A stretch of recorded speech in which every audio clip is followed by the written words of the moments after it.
નમસ્કાર, હું હર્ષ Rathod, India news ગુજરાતમાં આપનું સ્વાગત છે। અમારું ખાસ કાર્યક્રમ આપણું ગુજરાત એટલે ગુજરાતની વાતો વડોદરાથી કરીશું। આગામી કોર્પોરેશનની ચૂંટણીને ધ્યાનમાં રાખીને વહીવટી તંત્ર દ્વારા તાડમાર તૈયારીઓ શરૂ કરી દેવામાં આવી છે।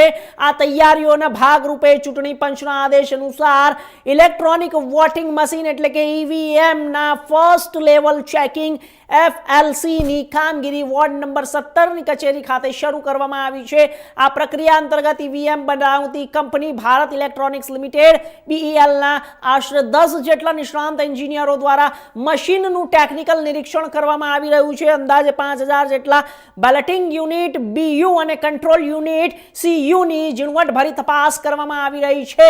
ચૂંટણી પૂર્વની ફરજિયાત પ્રક્રિયા મુજબ આ ચેકિંગ કામગીરી હાથ ધરવામાં આવી છે, જેમાં કોર્પોરેશનનો સ્ટાફ તથા મજૂરો જ્યારે પણ સહકાર આપી રહ્યા છે અને વહીવટી તંત્રના જણાવ્યા મુજબ તમામ મશીનોની સંપૂર્ણ તપાસ બાદ તેને ચૂંટણી ઉપયોગમાં લેવામાં આવશે।